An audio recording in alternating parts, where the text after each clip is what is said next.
अस्सलाम वालेकुम नाजरीन, आप देख रहे हैं कश्मीर डिजिटल। मैं हूं सैयद शबीर हुसैन शाह। नाजरीन, आज स्टूडियो में हमने मदऊ किया है एसएम इब्रार एडवोकेट साहब को, जो सुप्रीम कोर्ट के एडवोकेट हैं और इसके अलावा साबिक सेक्रेटरी जनरल हैं सेंट्रल बार एसोसिएशन के। और इनकी सबसे अहम बात यह है कि पिछले दिनों रावलाकोट में जो मुजाहिरीन के साथ अमन जिरगा लेके गए थे, तो उस वफद में ये शामिल थे।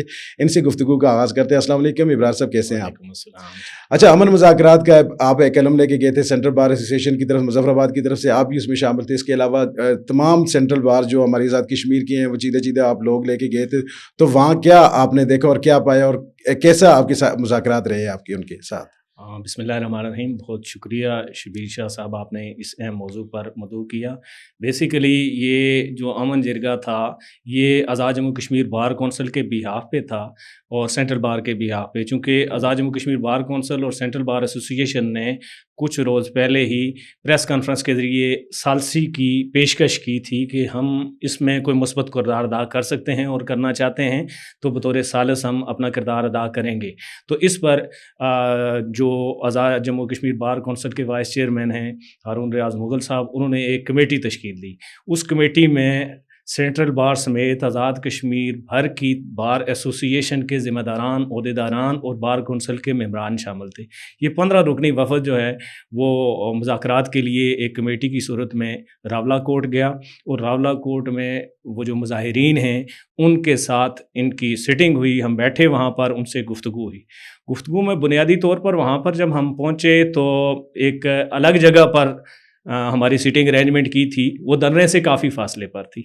तो वहाँ पर वो जो लोग थे कोर कमेटी के मेंबरान उनके, वो आए, 4 लोग थे वो। उनके साथ हमारी बातचीत हुई और हमने उनसे पूछा कि आप इस सूरत हाल के अंदर अभी जो फोर्थ विद क्या चीज़ें होंगी तो ये मामलात नॉर्मलाइज हो सकते हैं।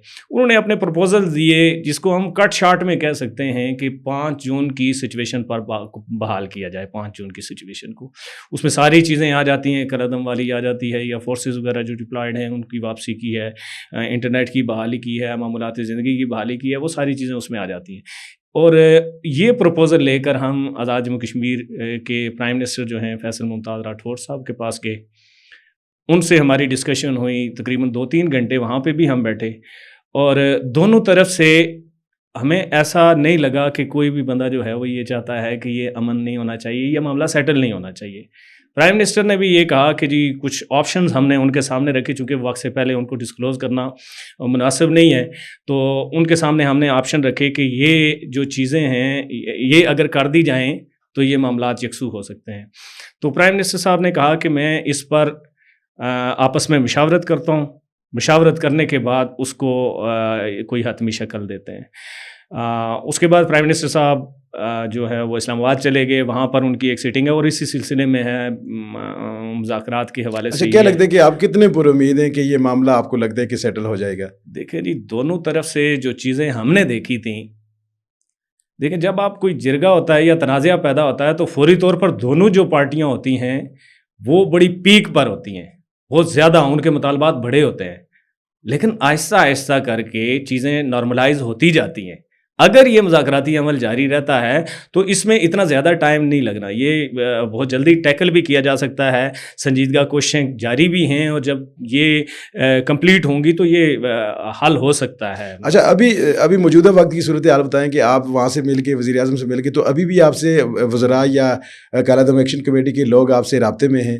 लेकिन बार कौंसिल के बिहाफ पर चूँकि ये सारे मामलात हो रहे हैं, और बार कौंसिल दोनों ज़िम्मेदारान से, दोनों की तरफ के ज़िम्मेदारान से राब्ते में है, मुकम्मल राब्ते में है। तो वो जो ही कोई मुस्बत चीज़ें आगे सामने आती हैं तो वो ये मैं पूरी तरीके से पूरा उम्मीद हूँ कि ये मामला टैकल हो जाएंगे, सेटल हो जाएंगे सारे। अच्छा, मुझे बताएं कि इस वक्त तो एक गैर यकीनी सी सूरत हाल है। मुजफ्फराबाद में आप देख लें, रावलाकोट में आप देख लें, पुंछ डिवीज़न आप देख लें, मीरपुर डिवीज़न में आप देख लें, तो एक गैर यकीनी की सूरत हाल है। कारोबारी ज़िंदगी बुरी तरह मफलूज है, आमदोरफ्त के ज़राए महदूद हैं, ट्रैफिक वहाँ पर बंद है, दुकानात वगैरह सारी बंद हैं। तो आपको हालात वैसे किस तरफ जाते हुए इस हवाले से दिखाई दे रहे हैं? मौजूदा सिचुएशन में कयास तो है, ये तो मानना पड़ेगा कि बाज़ार बंद हैं, एहतजाज जिस मरहले पर जहाँ जहाँ हो रहे हैं, जहाँ जहाँ धरने हैं, 3-4 जगहों पर वहाँ पर मुस्तकिल धरने हैं 3 जगहों पर, और दूसरे जो धरने होते हैं वो रात के वक्त होते हैं, मुख्तसर टाइम के लिए होते हैं और वो डिस्पर्स हो जाते हैं। लेकिन वो ये और आज देखें, आज पेट्रोल की बिल्कुल किल्लत है यहाँ पे, आने वाले दिनों में खुराक की किल्लत होने वाली है। तो ये सारी चीज़ें मसाइल तो हैं कि इन हालात के अंदर इस मामले को जल्द अज जल्द यकसू किया जाना ये बहुत ज़रूरी है। और इसके लिए जो मुजाहिरीन हैं, एहतजाज करने वाले लोग हैं, धरने वाले लोग हैं, उनको भी ज़िम्मेदारी का सबूत देना चाहिए और साथ साथ ये हुकूमत की ज़्यादा ज़िम्मेदारी बनती है। मैं समझता हूँ कि सियासी जमातें, आप जितना मर्ज़ी कोई कह ले कि ये इरेलीवेंट है, सियासी जमातें इरेलीवेंट नहीं हो सकती हैं। सियासी जमातों का नुमाइंदा हर इलाके में, हर वार्ड के अंदर मौजूद होता है। अगर ये सियासी जमातें ज़िम्मेदारी का मुजाहिरा करें तो हर वार्ड के अंदर बंदे मौजूद हैं, तो आप अपनी वार्ड की हद तक तो लोगों को समझाया जा सकता है, उनको किसी मुज़ाकरात की टेबल पर लाया जा सकता है। एक हलके का एमएलए है, उसके हलके के अंदर से जो लोग आए हुए हैं उन्हें तो पता होता है कि जी ये कौन सा बंदा एक्शन कमेटी या इसमें एक्टिव है। आप बहुत से दरमियान में कोई मीडिएटर डाल के भी वो कर सकते हैं। तो सियासी जमातों की ज़्यादा जिम्मेदारी बनती है। बार कौंसल या बार एसोसिएशन तो अपना किरदार अदा करती रहेंगी, लेकिन सियासी जमातें जब तक पॉजिटिव रोल नहीं करेंगी तो ये मुश्किल हो जाएगा, ये इतना आसान नहीं रहेगा। एक तो हुकूमत है, एक दूसरा यहाँ पे अपोजिशन भी है। तो मुझे बताएं कि मुस्लिम लीग नून चूँकि अपोजिशन में है, तो उसके किरदार को आप किस नज़र से देखते हैं? क्या वो अपना किरदार बराबर तरीके से अदा कर रहे हैं? देखें, अगर वो इस सूरत हाल में देखा जाए तो हम तो स्टेटमेंट्स से ही जज कर सकते हैं, जो उनकी ऑफिशियल स्टेटमेंट्स आती हैं। तो ऑफिशियल स्टेटमेंट्स इतनी अच्छी नहीं हैं। मतलब वो आपकी ज़िम्मेदारी ये बनती है कि आप लोगों को इस क़यास से निकालने के लिए लोगों के साथ गुफ्तो शनीद करें। जब आप उनके ख़िलाफ़ महाज़ खड़ा कर देंगे, लोगों के ख़िलाफ़ महाज़ खड़ा कर देंगे या किसी एक सेक्ट के ख़िलाफ़ महाज़ खड़ा कर देंगे तो ये नफ़रत का बीज बोने के मुतरादिफ होता है। तो अभी अपोजिशन का चूँकि उस तरीके से किरदार हमें एज़ सच मुज़ाकराती अमल के लिए सामने नज़र नहीं आया। आज़ाद कश्मीर की हद तक मैं बात करता हूँ, तो इससे पहले जो पाकिस्तान या वफाकी हुकूमत से जो लोग आए थे वो सारे नून लीग के ही थे। ज़िम्मेदारान ने बड़ी अच्छी कोशिशें भी की हैं इस मामले के हल के लिए, और वो कोशिशें दोबारा से भी जारी हो सकती हैं। कोई इसमें ऐसा मसला नहीं है, ये लोग भी अपने ही हैं, कश्मीर की रियासत के बाशिंदे हैं, हमारे लोग हैं। किसी हद तक अगर वो एक मामले पर डट गए हुए हैं तो उनको मुज़ाकरात की टेबल पर लाया। अच्छा, आप पीपल्स लॉ फोरम के सदर भी हैं और इसके अलावा भी सियासत में भी आप कद-काट हैं, तो आप मुझे ये बताएं कि आपको क्या लगता है कि इलेक्शन बर वक्त होंगे या आपको आगे जाते हुए नज़र आ रहे हैं? इलेक्शन के हवाले से प्राइम मिनिस्टर साहब ने जो बात की है हमारी मीटिंग में भी, तो उन्होंने कहा था कि 27 जुलाई को ये इलेक्शन हो जाएंगे। 27 जुलाई को जो शेड्यूल जारी है उसी के मुताबिक ही इलेक्शन होंगे। वो तो डिटरमेंट है कि जी ये इलेक्शन 27 जुलाई को ही होने हैं, लेकिन जो मौजूदा सूरत हाल है, इस सूरत हाल में इलेक्शन इतने आसान नहीं है होना 27 जुलाई को, अगर ये सूरत हाल बरकरार रहती है। चूँकि इलेक्शन का मतलब सिर्फ ये नहीं है कि कागजात नामज़दगी जमा हो जाएंगे, मंजूर हो जाएंगे, टिकट तकसीम हो जाएंगे और पोलिंग जो आपके उम्मीदवारान हैं उनका तयन हो जाएगा, तो उसके बाद इलेक्शन हो जाएंगे। इलेक्शन के लिए आपने वार्ड में जाना है, आपने लोगों से मिलना है, आपने कैंपेन करनी है, रैलियां निकालनी है। तो वो सूरत हाल आज इलेक्शन से 1 महीना तकरीबन रहता है, तो हमें तो कोई ऐसी एक्टिविटी ही नज़र नहीं आ रही कि इलेक्शन वाला वो माहौल ही नहीं नज़र आ रहा। तो ये माहौल बनाने के लिए, उसके लिए भी ज़रूरी है कि सबसे पहले अमन होगा। अमन होगा तो इलेक्शन भी होंगे, कामयाब भी होंगे, ये सारा सेटअप चलेगा। ऐसा नहीं है कि ये बहुत सारे मसाइल आते रहते हैं। आज़ाद कश्मीर में भी हमने यही एक्शन कमेटी थी पहले, इनके साथ इससे भी ज़्यादा मतलब मुजफ्फराबाद तक पहुंच गए थे, फिर भी मामला हल हो गए। अभी तो वो ये एक साइड पे बैठे हुए हैं, क्यों? ये हल होने में कोई इतना मसला नहीं है, ये हल हो जाएंगे। लेकिन इसको इलेक्शन से पहले अगर कर दिया जाए, 27 जुलाई से पहले कर दिया जाए, बहुत पहले कर दिया जाए, तो ये ना सिर्फ हुकूमत के लिए ठीक होगा बल्कि अवाम के लिए भी एक अच्छा शगुन होगा। अच्छा, एक तरफ तो आप वज़ीर आज़म साहब की ये बात बता रहे हैं कि उन्होंने कहा कि इलेक्शन टाइम पे होंगे, एक तरफ से पीपल पार्टी का ये मौक़िफ़ भी सामने आया था कि इलेक्शन को थोड़ा ताख़ीर से करवाया जाए। तो क्या वज़ीर आज़म की बयान में और पीपल पार्टी की उसमें ये आपको तज़ाद नज़र नहीं आ रहा? लेकिन मैं तो वो बात करूँगा कि जो हमारे सामने हुई, اب باقی ان کی آفیشیل سٹیٹمنٹ کوئی ہے کہ اس کو آگے جانا چاہیے، کس کنٹیکسٹ میں انہوں نے کہا، یہ وہی بتا سکتے ہیں. لیکن ہمارے سامنے جو بات کی انہوں نے کہا کہ 27 جولائی کو الیکشن ہونے.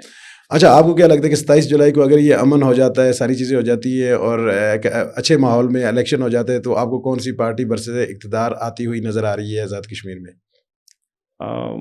موجودہ صورتحال میں جس طریقے سے ماضی کی ایک روایت ہے، اگر ماضی کی روایات کو دیکھیں تو وفاق میں جس کی حکومت ہوتی ہے تو آزاد کشمیر میں وہ حکومت بنانے کی بہتر پوزیشن میں ہوتا ہے. لیکن موجودہ صورتحال میں مسلم لیگ نون کے چند ذمہ داران کی کچھ سٹیٹمنٹس ہیں جس کی وجہ سے عوام کے اندر ہم نے محسوس کیا کہ غم و غصہ ہے، کہ بجائے اس کے کہ وہ امن کی کوشش کرتے یا مذاکرات کی کوشش کرتے، کچھ ایسی سٹیٹمنٹس ہیں جس کی وجہ سے ان کا عوام کے اندر اس طریقے سے پاپولیرٹی کہا تو نہیں جا سکتا اور کہ جی کم ہے یا زیادہ ہے، لیکن اس لیول کی نہیں ہے جس لیول کی جو پہلے جب ہوتا تھا کہ فرض کریں وفاق کے اندر پیپلز پارٹی کی حکومت ہوتی تھی تو یہاں پہ ایک لائن لگ جاتی تھی لوگوں کی. وہ لائن ہمیں نون لیگ کے لیے یہاں پہ ریاست کے اندر نظر نہیں آ رہی. تو مقابلہ سخت ہوگا، یہ تو ہے. ہر کینڈیڈیٹ یہاں پہ، ہم اپنے مظفر آباد ڈویژن کی بات کریں تو تمام ٹکٹ ہولڈر مضبوط اور قد کاٹ والے لوگ بھی ہیں، پولیٹیکل بیک گراؤنڈ رکھنے والے لوگ ہیں، ایکسپیرینس رکھنے والے لوگ ہیں. تو مقابلہ تو سخت ہونا ہی ہے.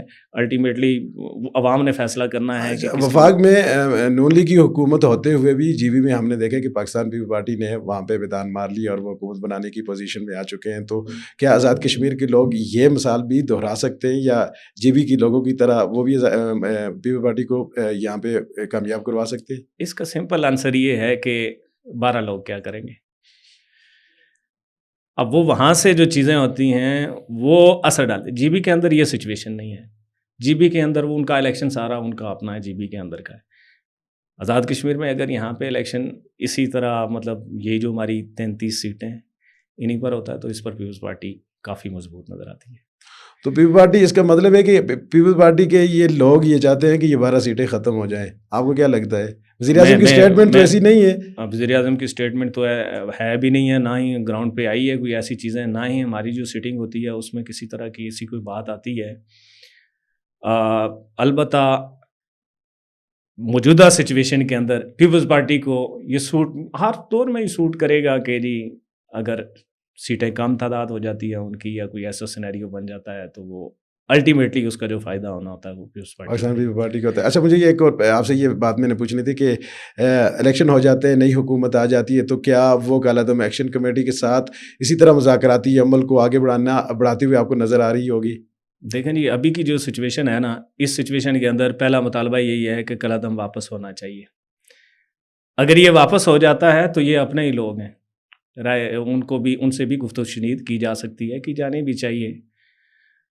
اور لیکن اگر یہ برقرار رہتی ہے یہ پوزیشن تو ایسی صورت میں کوئی بھی حکومت کسی کالعدم کے ساتھ مذاکرات کیوں کرے گی. لیکن یہ لگتا یہی ہے کہ آنے والے وقتوں میں یہ چیزیں ساری نارملائز ہونی چاہیے اور ہوں گی بھی. اچھا، سیاستدانوں کو آپ نے کوئی میسج دینا ہو، وزیر اعظم آزاد کشمیر کو کوئی میسج دینا ہو، یا جو مظاہرین ہیں یا عام لوگ ہیں ان کو کوئی اگر آپ نے میسج دینا ہو تو وہ آپ کا میسج کیا ہوگا؟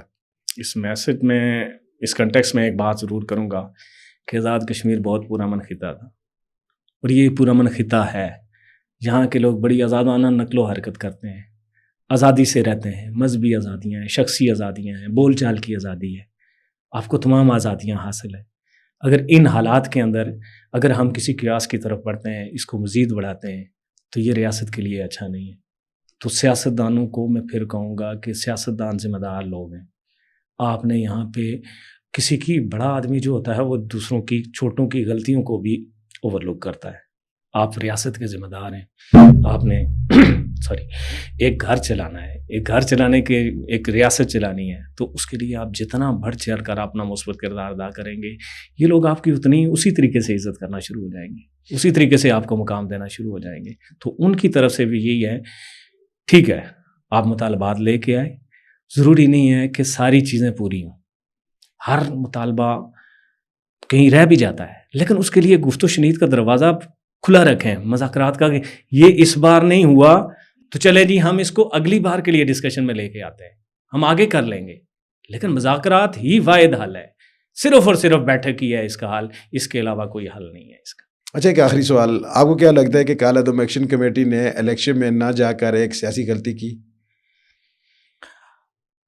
میں اپنی سوچ بتاؤں یا اپنی رائے بتاؤں تو ایک مظاہرہ کرنا, لوگوں کو ساتھ لے کے چلنا, حکومت کو ساتھ لے کے چلنا, یہ ایک الگ چیز ہے, اور پریکٹیکل سیاست میں آنا یہ ایک الگ چیز ہے.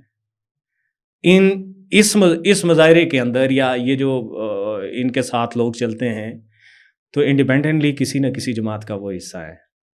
تو اس لیے جب تک, اور اس کے لیے آپ کے پاس ایک پولیٹیکل جماعت ہوگی, پولیٹیکل جماعت ورک کرے گی, اپنا یہاں پہ اپنے مقاصد بتائے گی, تو اس کے ساتھ اگر لوگ چلتے ہیں تو پھر وہ ادروائز چیز ہے. لیکن اس صورتحال میں میرا نہیں خیال کہ یہ کوئی اتنی بڑی غلطی ہے.